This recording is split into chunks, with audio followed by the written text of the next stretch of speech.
It's so great. We are here with you. David, last week was such a kerfuffle.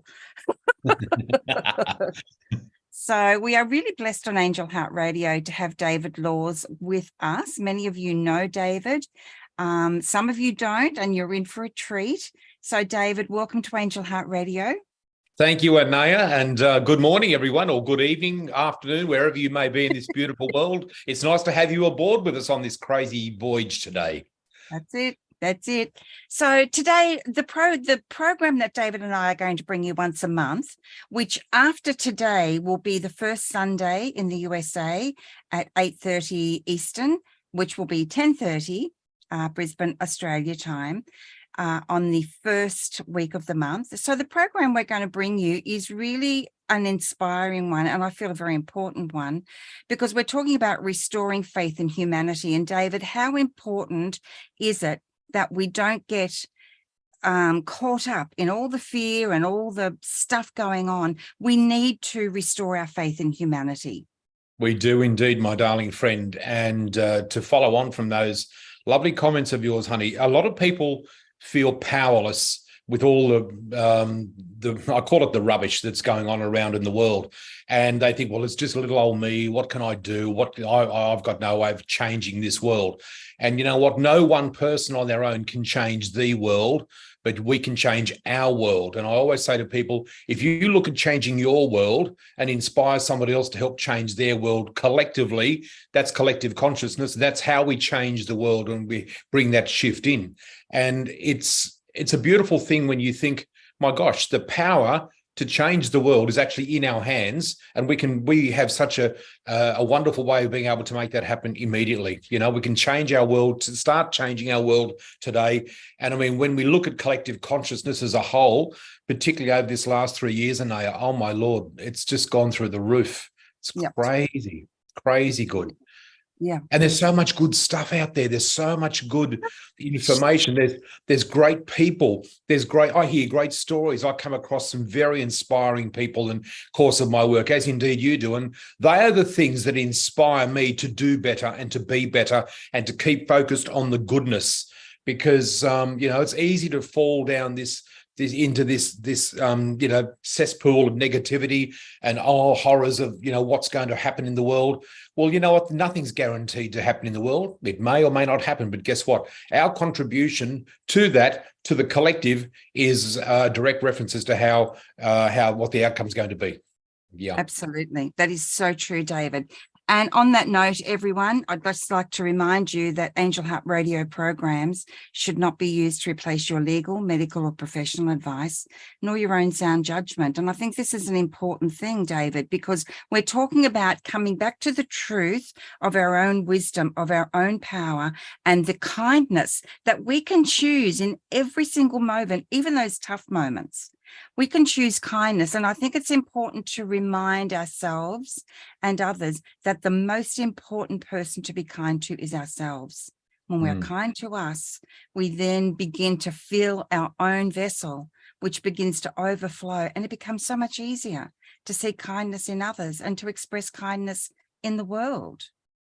It certainly does, my friend. And when we are kind, when we express kindness and we are known as kind people, it does something to our vibration.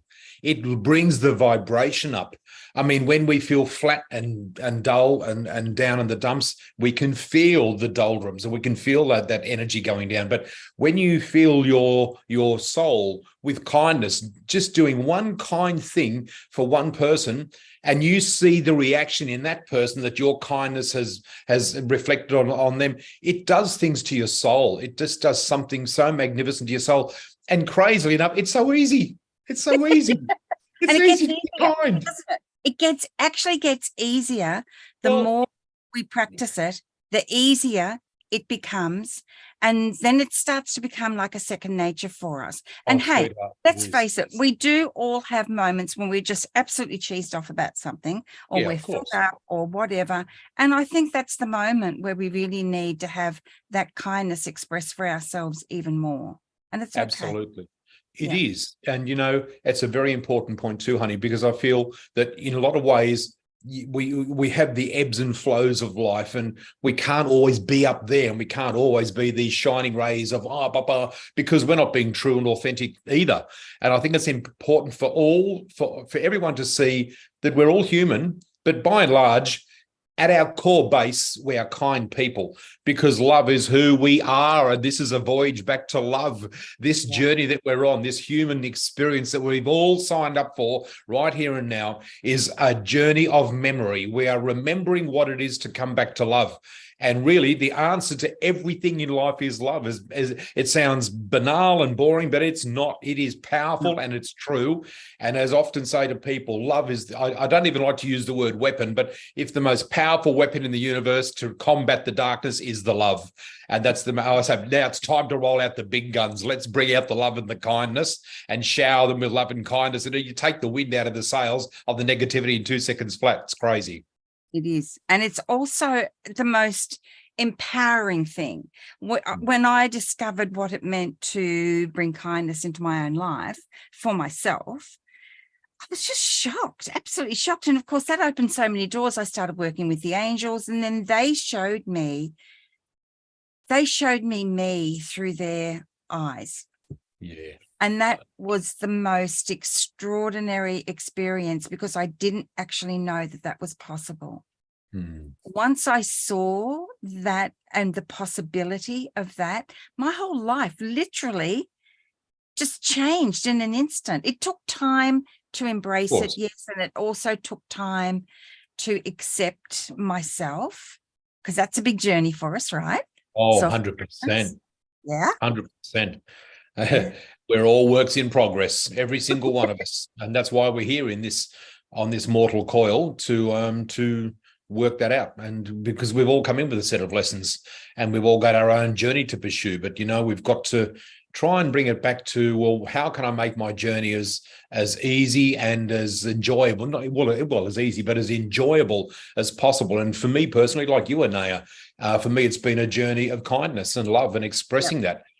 And and I think it's a very powerful thing. And if you can, it's a bit of a cliched saying, but you think if you can inspire just one person to live differently, or to think differently, or to question something that's going to enhance and better their lives, that's God's work right there. We've just done God's work. Right there.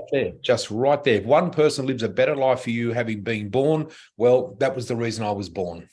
Yeah. I recently ordered something. I had to ring up somewhere and order something. And the woman said to me, and I've been going there for years and years, donkey's years. And she said, always positive and happy. Yeah. No, I'm not. But I don't allow myself, I give myself a time limit. I choose not to stay there. That's right. Exactly. Because you know how you feel. I mean, if you have an argument with someone, or disagreement, or what have you, that feeling that runs through you think, oh, this is not me. This is not me. I'm not really used to. I'm not a confrontational person in the sense of aggravation. Some people live in this aggravated energy and vibration all the time. And I think, oh, you poor devils, I'd hate to be in that vibration. Whereas with me, I'm always looking to just smooth the way and soothe the way, and even help those people on their own path and journey by the words that you choose and by the actions. It's not, and that's one thing too, Anayah, it's not just our words, it's how we live. I always use that lovely word congruency. When our words and our actions align, there's a lovely sense of congruency. And people say, that guy or that lady, my God, they're always the same. No matter what goes on, no matter how the punches roll, they always seem to come up the same. And they have their dips and troughs, but they always come back up smiling. And I always use the analogy of the elegant swan that you see on the lake, and you go down to the lake and you think, oh my God, look at that beautiful swan, elegant and regal, but underneath they're paddling at 100 miles an hour, but on the outside, looking good, wow. It's like, yes, I've got my SH1T to deal with, but I'll get through that. Isn't it? It's not that it isn't work. It's No, not, no, it doesn't take effort. no. That isn't it. What Yeah. it is, and what we're so excited to share with everyone every single month, are the little ways, the big ways, the simple ways, the tough ways, because Yeah. it all takes effort. And hey, being angry and fearful takes a lot more effort. And Oh, it in my does. experience, it is the surefire way that will pull me down and That's make me feel like SH1T, as you yeah, just yeah, that's right. It right. will. It Yeah. does. And I don't want to be there. That's not what I want to do, not how I want to live, not who I want to be. And No. then the angels started teaching me about the power of choice. They Yeah. said choice must be offered before choice can be made. Yes. Wow. Yeah, that's exactly right. And on that note too of energy, a lot of people do not realize, some people do, but some people don't. But how you feel will actually dictate your physical environment in the sense of illness and sickness. So many, in fact, I'll say the majority of times, there's just so much that we can, our body is our barometer to what's going on with us emotionally, because everything starts within us. Louise Hay teaches us this. For those who know of the wonderful late Louise Hay, in her book, You Can Heal Your Life. I mean, there's just so many instances there when you say to people, well, if we look at what's going on with inside of ourselves, it has a great bearing on how our life is going to be. I had to visit the doctor just recently to get an MRI, what do you call it, a referral for, I've got a little bit of a knee issue, and I've got to go and get it x-rayed.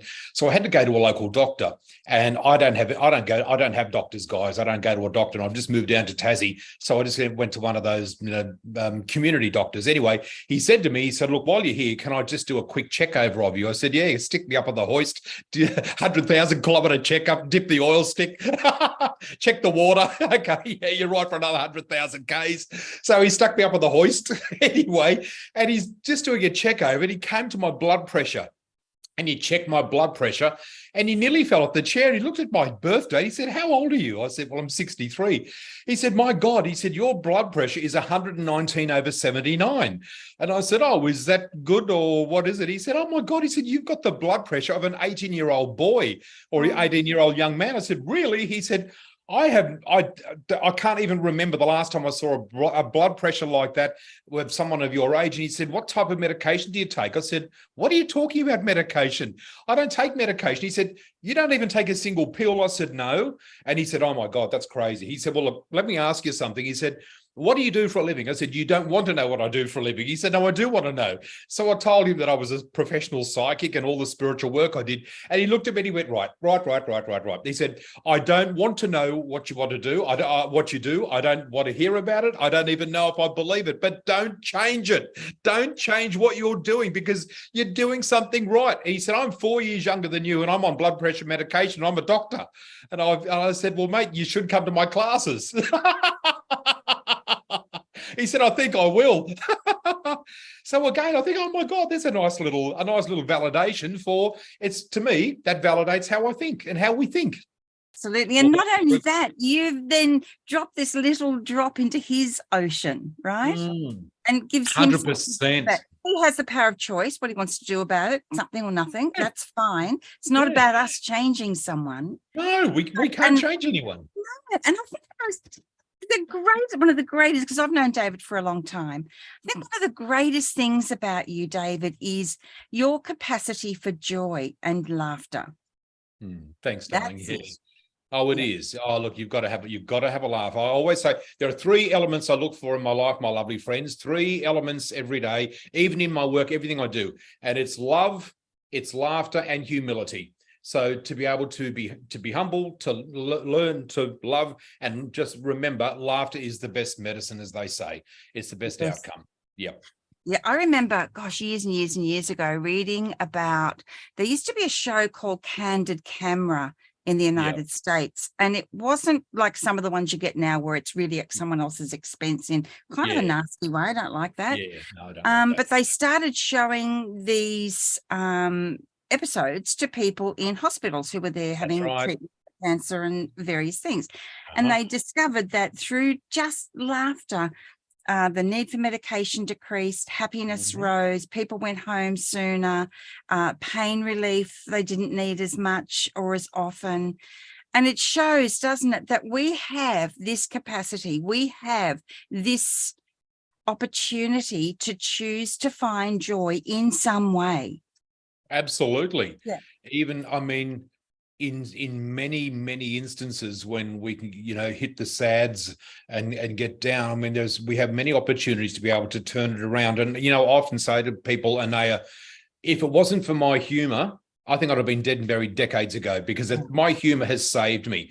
And I, like you, like all of us listening and watching today, guys, we've all been through our trials and tribulations. I've been through my fair share. We all have. And we can't get through the human experience without that. But unfortunately, some people turn to drugs, to drink, to alcohol, to all sorts of things to, subdue and try and mitigate their pain. For me, I always turn back to my humor, and my humor is what pulled me through and got me through. And I just thank God for that. Same, absolutely the same. And like you, there have been some very, very tough times. Yeah. But at the end of the day, you can feel it instantly. You can have that laugh. Yes. And when we're talking about laughing, people, we are not talking about laughing at the expense of somebody else. You guys are on that level, you wouldn't be here with us. Exactly. Self-deprecating is the best. We're talking about the joy of laughter and the energy of laughter and what that does, not only in our bodies, because we know that it triggers a lot of great hormone releases, but what it does in the world. Our happiness, honestly, David, I was just so amazed when the angels explained the power and importance of our joy in the world and what it actually does to the universe, not just the world, the multiverse. It's a very powerful force, and it's a force that we all have available to us 24/7. Hey, and I'm not saying that it's not. Some people are doing it really tough. We do know that. Oh God, yes, absolutely. Yeah. And that's the thing. And there's a lot of tough situations and people facing unimaginable challenges at this particular point of time, with particularly with the way the world is, with cost of living, that's going through the roof, and all sorts of crises out there. So there's a lot of those things. But what we've got to try and learn to do is look at the things that we can control and try to surrender what we can't control to a greater power. Because that's the thing. In the end, when we try to control everything and try to get on top of everything, it just burns us right out. And other times that you think to yourself, well, you know what, I can control this, and I can control this. And that's why I think it's very important for people to really tune into and tap into their faith, whatever that faith is, because the faith, there's that saying, fake it till you make it. Well, mine's a little bit different. I say faith it till you make it. Faith it. Have your faith until you make it. Have your faith. You might be down to your last chip. Doesn't matter. Just have your faith. Have your faith. Have your faith. And call that in, because do you know what? We are being pummeled, and we are being, we're in this torrid washing machine of horror and negativity at the moment here. So there's an opportunity for us to look at what we can control. Because remember, I often say to people, what's the most valuable thing you possess? What's the most valuable thing you possess on the planet? And I get all sorts of answers to that. But a couple of people always hit it on the money, because to me, personally, the most important thing that we can ever possess, the most valuable thing we can ever possess, is our health. And when we've got our health, we've got everything. Because without your health, we can't do the things we need to do. And we can't live the life we're supposed to live unless we've got our health. So health is crucial, and self-love, and understanding that we must come first. We have to come first. And that's said without any sense of conceitedness and selfishness. And like you said a moment ago, Anayah, I very much doubt the people watching today would not understand that. So that it comes down to that. But basically, I think that's the whole outlook on the situation, is to look at who we are and what we've got to bring to the table, and understand. So, well, you know what, God, Jehovah, Buddha, whatever your deity is that you wish to follow. I often I'll finish it on this note, this question, but I often make reference to my silent business partner, and people say, "Oh, have you got a business partner?" I said, "Yeah, I have a silent business partner." "Oh, I didn't know that." I said, "Oh, you'll never see them, but my silent business partner is the universe. The universe sits beside me every second of my day, whether it's in the car, whether it's in a business meeting, or whether it's when I'm doing my work. I'm not alone, and I cannot live this life and do this work and do what I'm supposed to do alone. I can't, because it's the universe is my silent business partner. Everything I run by my beautiful universe. It's like, I'll run it by you, which encompasses all of the beautiful divine that we're all connected to and all a part of. And, if I ever doubt the future, Anayah, the only thing that saves me from worrying about the future is I take a look at my past. And I think, you know what? They've never let me down. My God, I remember that time when I was at the 11th and a half hour, in the 11th hour, and the 59th minute, and the 59th second, and they came through on the last second. They came through. I was like, oh my God. And I look, and I've had a lot of those moments in my life. And when I look back, I don't fear the future. It looks daunting and scary, but guess what? No, I've got a rock solid faith in who I am, what I'm here to do, and no matter how big the waves are, my vessel will handle it. Yep. Absolutely. That's so true. And as I said earlier, I've known David a long time, and this is actually how he lives his life. So on the link, you will find David's Facebook page. Go over and check it out. Look, you will have the best time. You'll have a laugh. You'll be inspired. You'll be heard. You'll be uplifted. All these really important elements that make up David Laws and the way that you live, David. And I know that, David offers readings. You can book private time with him. In his About section, you will find the phone number that you can call and book some time, mentoring, anything you need. You can really rely on David to be a really great support for you. Yeah. And I love that, David. It's so important, as you said, if we just focused on what looked wrong in the world, we'd all be mad within, the next 6 months. But it's that opportunity of choice. I choose. I just believe that no matter what it looks on the outside, there is a purpose, there is a plan, there is a divinity guiding every single one of us. If we choose to get on board that train, I know trains are your thing. You know what I mean? You get on that train, it's a beautiful ride. It is. It is indeed. And remember, the external world I always refer to it as a world of smoke and mirrors. We live in a world of smoke and mirrors, and everything that we see and everything that we watch and everything that we believe to be true may not be. And people say, oh my God, because there's facades and there's mirrors, and that's why there's opposing ideas and opinions, which will always be. But if people are searching for their absolute peace in truth, they'll only ever discover that by going within, not by externalizing. Yeah. The answers that we seek are not out there. They're in here. They're always in here. It's always within us. And I think the most important journey that we'll ever undertake, there's two journeys. We're on this physical journey, but there's another journey, Anayah, that is so important. And it's the journey, I call it the most challenging, horrific, terrible, fabulous, amazing, wonderful, wonderful journey. And it's not the journey from here to the top of the Himalayas or from here to the bottom of the Amazon. It's a journey from here down to here, from the journey from the head to the heart. And that's not necessarily a journey that can be fully undertaken within one lifetime. It takes a long, long time to get from the head to the heart and understand that this is a journey. We're on a journey back to the heart. We're on a journey back to love. And that's why I say to people, hey, do you want to come along for the ride? Come along for the ride. I've got this bus. I've got a bus tour leaving. I'm going to drive the bus. You want to jump on the bus and I'll take you on a bit of a journey. God knows where we're going to end up. We'll have a little bit of a fun. We'll stop for a barbie along the way, have a barbecue beside the river. We'll have a talk. Then we might have some fights and arguments on the bus about different opinions. And I'll get on the microphone. Hey, you pair in the back seat, just sit down and just, so that's what it's all about, because it's just about having fun and understanding that this thing that we call life, Anayah, it's just a big Monopoly game. It's just a big giant game of Monopoly. It's a game. It's just a game.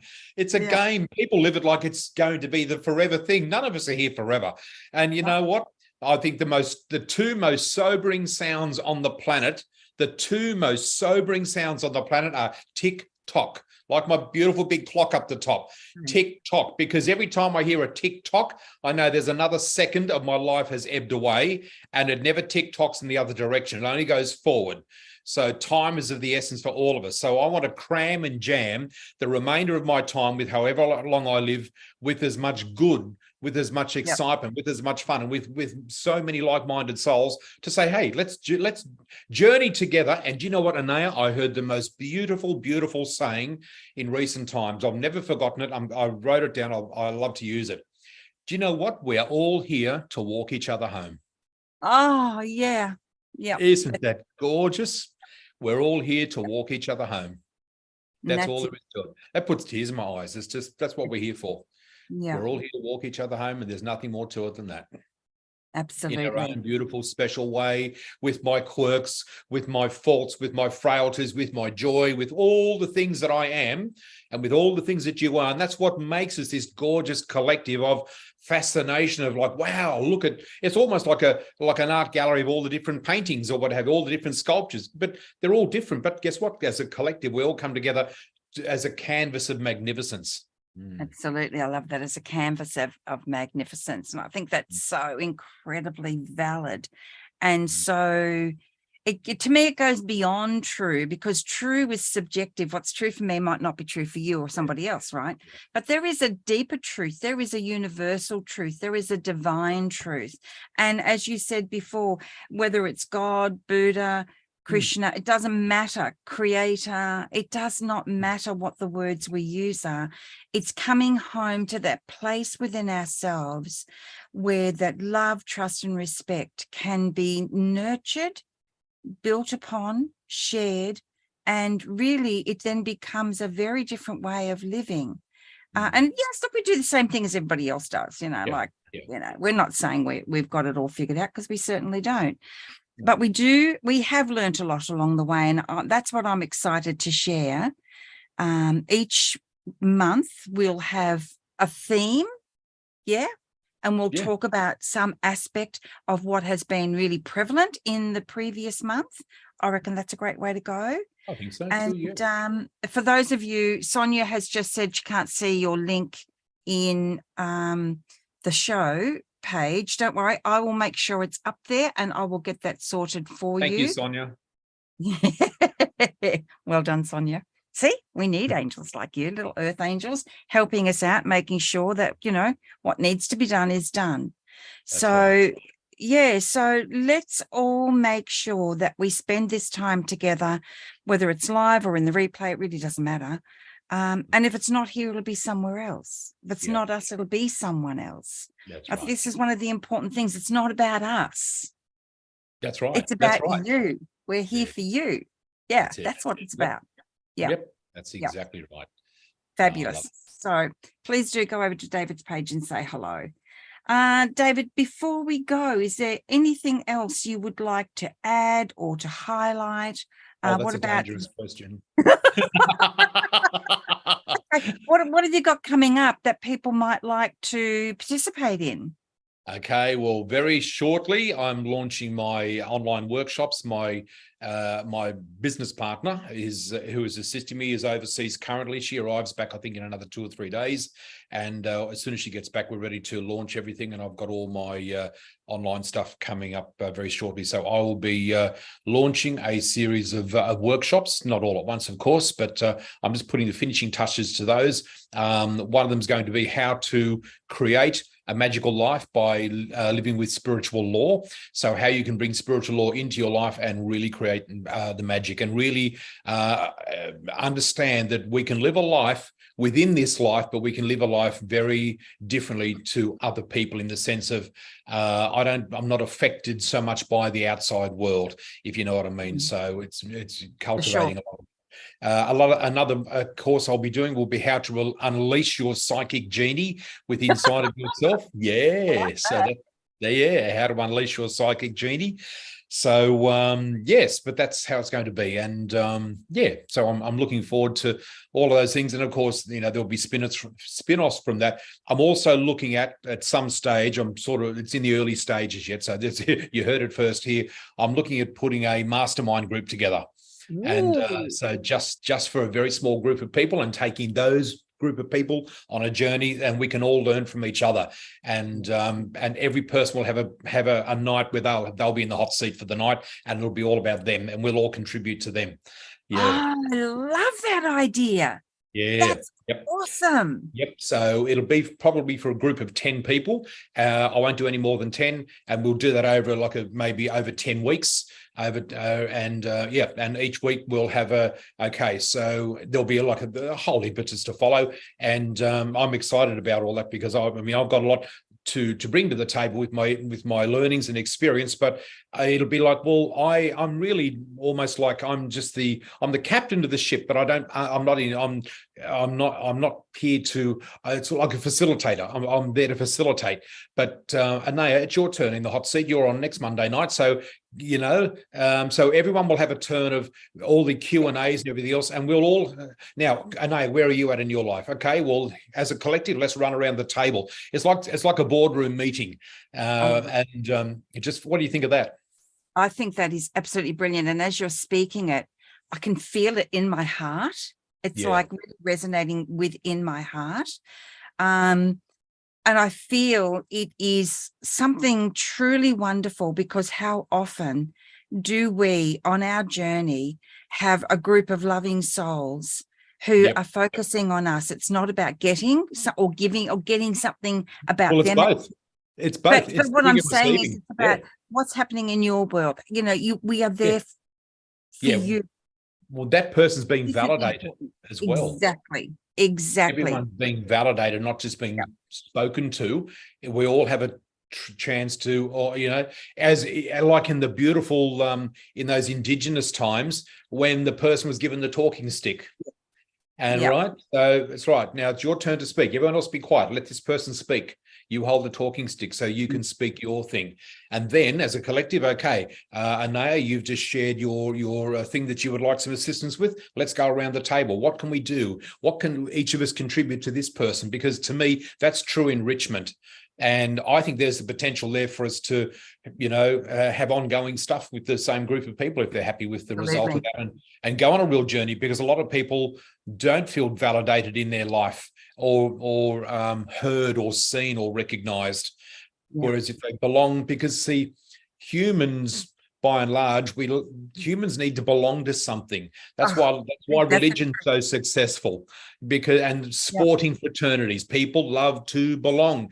Not many people like to be on a Lone Ranger journey. A lot of people can't cope with that. They've got to belong to a group, because that's part of who we are.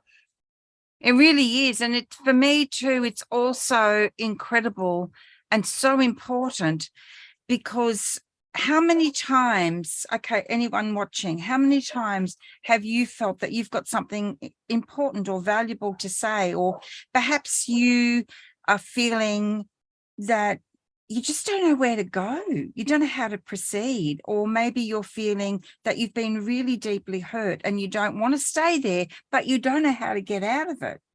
A group like this, and indeed our conversations, I feel are very important, because we've all experienced that, and that's a lonely place to be. And it's very easy to get locked into that and think that's who we are, and start telling that as our story, and it's not. No, not at all. No. So look, to wrap up everything, sweetheart, I think I've really enjoyed our conversation today, and I think it's been wonderful. I had a list of things here to chat about. I haven't touched on one of them. keep them, because we're going to use all of those. Oh, I know. But one of the main things we'll finish on, when it says how can we contribute to positivity in the world. Random acts of kindness, guys. That's a great starting point, because this is something that is such an entrenched part of what I am in life, what I do in life. And I call Friday. I love Fridays. Who doesn't love a Good Friday? Good Friday. Fridays are great because they're so much fun. The end of the week, and that's time for celebration. So most Fridays, when I'm out and about, I'll always take the time to shout a total stranger a cup of coffee. And the stories I can tell you, oh my Lord! I was just down in Ulverston just recently. There was a beautiful little coffee shop down near the beach. And when I walked in, I was with a girlfriend of mine. I walked in and, oh my gosh, there was a lady standing there in this beautiful pink a jumper. She had a pink scarf on, so elegantly dressed. She would have been in her mid-80s, early to mid-80s, matching lipstick. She was the picture of class and elegance. And the gentleman beside her, I assume, would have been her son. He was probably someone my age. And they were finishing up their bill and paying off their bill. And they turned around and they were walking towards us. And I put my hand out and I just touched the lady on the shoulder. She looked at me. I said, "Sweetheart, I hope you don't mind me saying, but I said, you are the most beautiful, elegantly dressed lady I've seen in a long, long time." And she just looked at me in this shock with this big smile. I said, "You just look stunning." And I said, "I just want you to know that the effort that you went to this morning to look like that has paid off, because you just look great." And the guy just looked at me, I should be saying, he said, "Thank you." I said, "Oh, mate," I said, "just look at that." I said, "Look at you." She said, "Oh, thank you so much. You made my day." And they walked out, and my friend, Kerry, who was with me, she looked at me, she shook her head. She said, "There's no bloody doubt about you, is there?" And I said, "What?" She said, "You just don't miss a trick, do you?" I said, "I miss nothing." I said, "I have learned to observe in life every day. Just observe, just watch. And if you see something, and you know, we might look at someone and think, gee, they look nice, just tell them. Don't just keep it as a thought. Just tell them. You might think, gee, I love his jacket or his tie or his something or her something." Say it, because, you know, and it doesn't matter how they accept it. I'll tell you what, no one will not accept it, because this lady just was, oh my gosh, she must have thought, what's he want? I just tapped her on the shoulder. But it's like, pay her a compliment. So it doesn't always have to cost money, but these are the little things. Yeah, you know, act of kindness.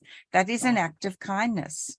Yes, and there was just another little coffee shop, and there was a lady in front of me, and I just I went to pay for her bill, and anyway, and she was getting some cake, and I said to the lady, "Just whatever she gets, just take it out of the $50 note." And she'd rung it all up. She's now, "Here we are." She gets the coin out. She said, "No, it's all been paid for." Oh, she said, "Oh, I haven't paid you yet." She said, "No, the gentleman just paid for you behind."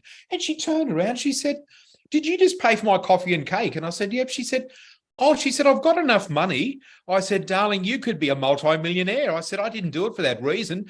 And she looked at the lady behind the counter. She said, "No one's ever done that for me before." And I said, "Oh, well, isn't that lovely?" And she said, "Oh, thank you so much." But do you know what the beautiful thing was? She just got the cake and the coffee, and she looked at me and she said, "Guess what?" I said, "What?" She said, "I'm going to go and shout somebody a coffee this afternoon because of how you just made me feel." See, that's how that's paying it forward and passing on the baton of kindness. It's not done for any other reason except, and you know what too, Anayah? Spontaneous. It's spontaneous. It's not, it's just something. Sometimes I just do it at the drop of a hat. It could be anything, just like pass someone a compliment. Just at the drop of a hat, you can just really change someone's life. And you know, when you think about it, that lovely lady dressed in all the pink, she'll never forget me. You know what I mean? And you know what? She'll never forget how she felt. That's exactly right.